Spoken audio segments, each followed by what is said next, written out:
Hello guys, അപ്പോൾ തുടങ്ങിയല്ലേ, തുടങ്ങാം. So ഇപ്പോൾ ടൈം രാത്രി 2:30. ഇപ്പോൾ ഒരു സ്ഥലം വരെ നമ്മൾ പോയാണ്. അപ്പോൾ നിങ്ങൾ ആലോചിക്കും, ഇവൻ ഈ സമയത്ത് എവിടെ പോയെന്ന്. കാണിച്ചു തരാം, വാ. പെട്രോൾ മുഖ്യം ബിഗിലേ, ഇല്ലെങ്കിൽ വഴി കിടക്കും. ഗൈസ്, ഈ സമയത്ത് പമ്പിൽ വന്ന് പെട്രോൾ അടിച്ചപ്പം പമ്പിലെ മാമൻ ചോദിക്കുന്നത്, നമുക്കറിയാവുന്ന ഒരാൾ തന്നെയാണ്, നീ ഈ നേരത്തെ എവിടെ പോകണമെന്ന്. ഞാൻ പുള്ളിയോട് കാര്യം പറഞ്ഞു.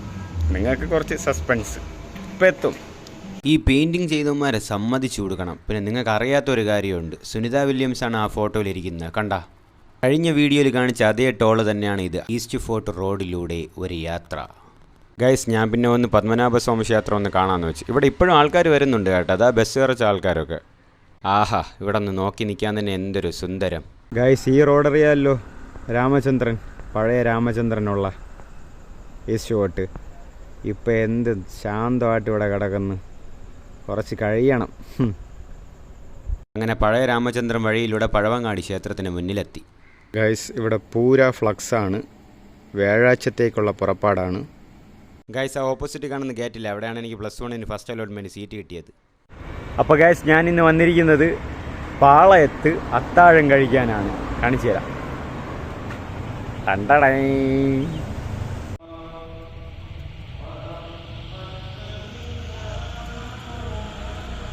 ഗൈസ്, ഇതാണ് ഇവിടെ നോമ്പ് മുറിക്കുന്ന സ്ഥലം, പിന്നെ ഇത് ഉളു എടുക്കുന്ന സ്ഥലം, പിന്നെ ഇതാണ് ഇവിടുത്തെ നോട്ടീസ് ബോർഡ്. പള്ളിയുമായി ബന്ധപ്പെട്ട എല്ലാ കാര്യങ്ങളും ഇവിടെ കാണിക്കും.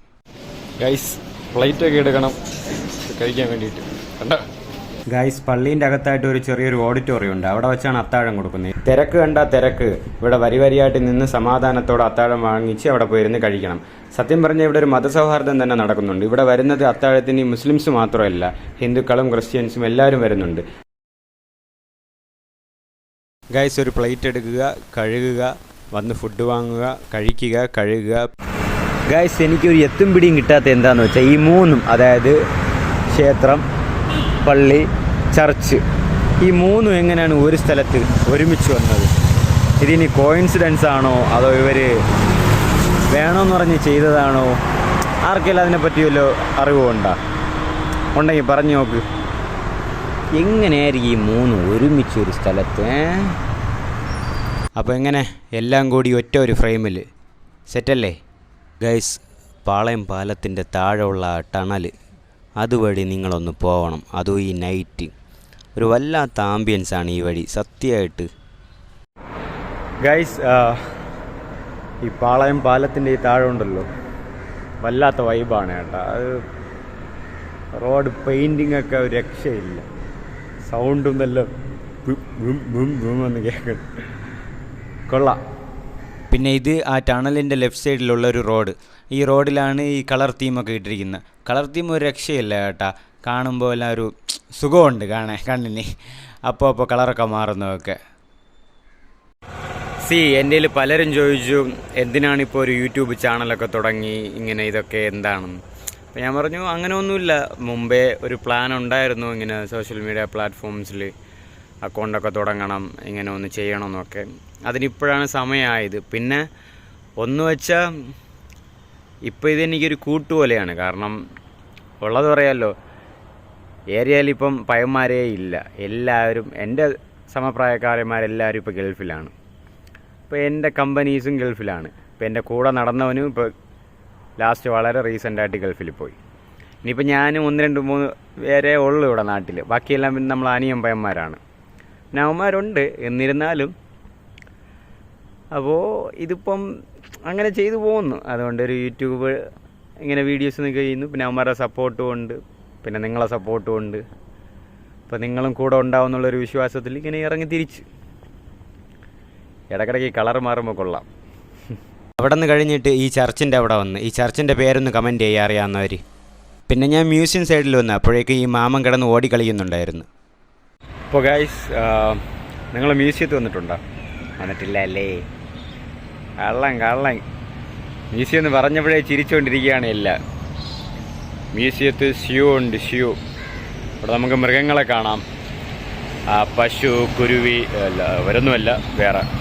അത് കഴിഞ്ഞ് കനകക്കുന്നിന്ന് വീഡിയോ എടുത്തില്ല, പിന്നെ നേരെ മാനവീയത്ത് വന്നൊരു ചായ കുടിക്കാമെന്ന് വെച്ച്. ഗൈസ്, ഞാൻ പിന്നെ അങ്ങനെ ഒരു ചായ കുടിക്കാമെന്ന് വെച്ച് മാനവീയം വന്നു.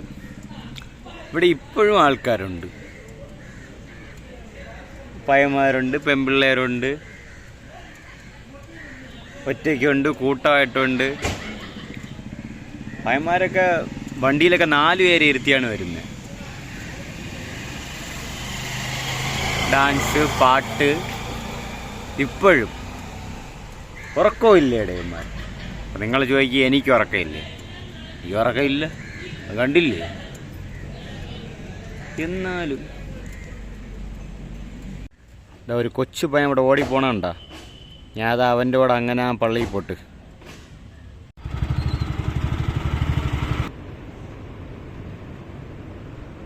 ഇക്കാമത്ത് കൊടുക്കാൻ വെയിറ്റ് ചെയ്യുന്ന എന്നെയാണ് നിങ്ങൾ കാണുന്നത്. നമസ്കാരം കഴിഞ്ഞിട്ട് ഞാൻ നേരെ ചന്ദ്രശേഖരൻ നായർ സ്റ്റേഡിയത്തിൽ വന്ന്. ഇവിടെയാണെങ്കിൽ അപ്പൂപ്പന്മാരും അമ്മമാരെയും ഓടി കളിക്കുകയാണ് രാവിലെ കിടന്ന്. ഗൈസ്, ഈ വീഡിയോയിൽ ഞാൻ എന്താണ് ഉദ്ദേശിച്ചതെന്ന് എനിക്ക് മനസ്സിലായില്ല. പിന്നെ വീഡിയോ എടുത്ത് വന്നപ്പോൾ ആ ചർച്ച് കണ്ടപ്പോൾ മനസ്സിലായി ഇതിനൊരു ഗ്ലാമറുണ്ട്. ഇവിടുത്തെ വ്യൂ തന്നെ സൂപ്പറാണ്. പിന്നെ അവിടെ ഒരു കോച്ച് ഒരു പെണ്ണിന് ട്രെയിനിങ് കൊടുക്കുന്നുണ്ട്. എന്തോ ഷോർട്ട് പുട്ടാണെന്ന് തോന്നുന്നു. ചന്ദ്രശേഖരൻ നായർ സ്റ്റേഡിയം, പാളയം. ഈ സ്റ്റേഡിയവും ഞാനും തമ്മിലൊരു കണക്ഷനുണ്ട്. എന്താണെന്നറിയോ? എത്രയോ വർഷങ്ങൾക്ക് മുമ്പ് ഇവിടെ വിരാട് കോഹ്ലി വന്നിട്ടുണ്ടായിരുന്നു. അന്ന് കോഹ്ലി എനിക്ക് ഇൻസ്റ്റയിൽ മെസ്സേജ് അയച്ചു, എടാ മച്ചുനാ എവിടാന്ന്. ഞാൻ പറഞ്ഞു, ഞാൻ വീട്ടിലുണ്ടറാ. എടാ ഞാൻ ട്രിവാൻഡ്രത്ത് വന്നിട്ടുണ്ട്, നീ ഒന്ന് വാ, നമുക്കൊന്ന് കാണണമെന്ന്. ഞാൻ പറഞ്ഞില്ലടാ, ഞാൻ കുറച്ച് തിരക്കിലാണ്, നീ എന്താണെന്ന് വെച്ചാൽ വന്നിട്ട് വീട്ടിൽ പോവാണെന്ന് പറഞ്ഞു. ഞാൻ പോയില്ല, കോഹ്ലിയെ കാണാൻ ഞാൻ പോയില്ല. പിന്നെ യുവമാർ ഞാൻ ഗ്രൗണ്ടിൽ കയറാൻ പോയപ്പോൾ പോലീസ് പാസ് ഉണ്ടാകുന്നു. ഫുട്ബോൾ കളിക്കുന്ന എൻ്റെ കയ്യിൽ പാസ് ഉണ്ടാകുന്നു. എത്ര പാസ് ഞാൻ കൊടുത്തിട്ടുണ്ടെന്നറിയാം. പക്ഷെ അവർ ചോദിച്ചത് ആ പാസ്സല്ല, കയറാനുള്ള പാസ് ഉണ്ടാകും. ഇല്ല സാർ, എന്നാൽ പറ്റില്ലടാ. എന്നാൽ ഞാൻ കയറുന്നില്ലെന്ന് പറഞ്ഞു. മാസ് ഏത്? പിന്നെ തിരിച്ചു വരുമ്പോൾ ഒന്ന് കോളേജിൽ കയറാമെന്ന് വെച്ച്. ഈ കാണുന്ന മതിലുകളിൽ എൻ്റെ പേരെഴുതാത്ത ഒരു സ്ഥലവും കാണില്ല. ചുമ്മാ. ഇതാണ് എൻ്റെ കോളേജ്, നാഷണൽ കോളേജ് NC. അപ്പോൾ നിങ്ങളിപ്പോൾ കാണുന്നതാണ് എൻ്റെ ക്ലാസ് റൂം. കണ്ട മേലത്. ഇപ്പോൾ ഗൈസ്, ഇതാണ് കോളേജിൻ്റെ ഉൾവശം. ഇതാ നിങ്ങളിപ്പോൾ കാണുന്നില്ലേ ഒരു പുതിയ ഷെഡ് പോലെ. അത് ഞാൻ പഠിച്ചപ്പോൾ ഒന്നും ഇല്ലായിരുന്നു. ഇപ്പോൾ വല്ല ഓഡിറ്റോറിയം ആണോ എന്തോ. പിന്നെ ഇതാണ് നമ്മളെ ക്യാൻറ്റീന്. പിന്നെ ഇത് പള്ളി. കോളേജിൻ്റെ അടുത്ത് തന്നെ നമുക്ക് പള്ളിയുണ്ട്. അതാണ് ഏറ്റവും വലിയ ഹയർ. ഞാൻ ആദ്യം വിചാരിച്ച പോലെ കായലിലൊക്കെ പായൽ പിടിച്ച് കിടക്കണ പോലെ കിടക്കുവാണെന്ന്. പിന്നെ കാല് വെച്ച് നോക്കിയപ്പോൾ പുല്ല് എന്നെന്ന് മനസ്സിലായി. രാവിലെ തന്നെ ഒരു 5 പയ്യന്മാർ കളിക്കാൻ വന്നിട്ടുണ്ട്. ഒരു ടീമിൽ 3, ഒരു ടീമിൽ 2 ഫുട്ബോൾ. ഗൈസ്, 1 അല്ല 2 അല്ല, എത്ര ഗോളുകളെന്നറിയാം. എന്തോ കാണുന്ന പോസ്റ്റിൽ ഞാൻ അടിച്ചിട്ടുള്ള വിലയ്ക്ക് വരെ കണക്കുണ്ട്. പക്ഷേ എനിക്ക് കണക്കില്ല. മർഡോണയ്ക്കും കണക്കുണ്ടെന്ന് തോന്നുന്നു. അത് പറഞ്ഞപ്പോഴാണ് പാളയം പള്ളിയിൽ സുബഹ് നമസ്കരിച്ചുകൊണ്ടിരുന്ന് 2ാമത്തെ റക്അത്തിൽ എഴുത്തുതാലി കഴിഞ്ഞ് കുനൂത്തുണ്ടല്ലോ. ഇവിടെ കുനൂത്തില്ലായിരുന്നു. നേരെ സുജൂദിലേക്ക് പോയി. പിന്നെ നമസ്കാരം കഴിഞ്ഞ് ഉടനെ തന്നെ ദിക്ർ തസ്ബീഹ് ഒന്നും പറഞ്ഞില്ല, ദുആ ഓതി തീർത്ത്. സ്വലാത്തും ഇല്ല. എല്ലാം പെട്ടെന്നായിരുന്നു. നമസ്കാരവും പെട്ടെന്നായിരുന്നു, ആ സദസ്സും പെട്ടെന്നായിരുന്നു, തീർന്നു. അങ്ങനെ ഞാൻ അവിടെ നിന്നിറങ്ങി വന്നു. ഗൈസ്, ഈ കോളേജിൻ്റെ മുക്കും മൂലയും എനിക്കറിയാം. അതിന് കോളേജിൽ പഠിച്ചവന് ആ കോളേജിൻ്റെ എല്ലാ സ്ഥലവും അറിയാം. പക്ഷേ ഇതല്ല. എന്നാലും അത് തന്നെ. വേറെ എന്താണ്? അത് തന്നെ. കൊള്ളാം. സത്യം പറഞ്ഞാൽ ഈ കോളേജിൽ ഏറ്റവും ഹാപ്പിയസ്റ്റ് പേഴ്സൺ ഞാനായിരുന്നു പഠിച്ച ടൈമിൽ. എൻ്റെ ക്ലാസ്സിലും ഏറ്റവും ഹാപ്പിയസ്റ്റ് പേഴ്സൺ ഞാനായിരുന്നു. പഠിത്തത്തിലായാലും ഫുട്ബോൾ കളിയിലായാലും. ഫുട്ബോൾ കളി ഇങ്ങനെയല്ലേ, എല്ലാത്തിലും ഞാനായിരുന്നു മിടുക്കൻ.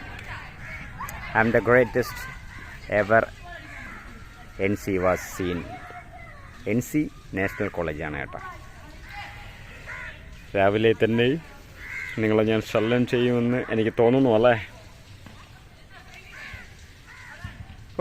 ഇത്തിരി ഗോൾഡത്. പയ്യന്മാരിലെല്ലാത്തിലും ഒരു മെസ്സി, ഒരു റൊണാൾഡോ എല്ലാം ഉണ്ടെന്ന് തോന്നണം. അപ്പം അതിന് തടിയുണ്ടെങ്കിലും അവൻ കറക്റ്റ് മർഡോണ തന്നെ. മണ്ടയ്ക്ക് കിട്ടി. ഒരു കാര്യം പറഞ്ഞോട്ടെ, അടുത്ത വീഡിയോയിൽ വരാം.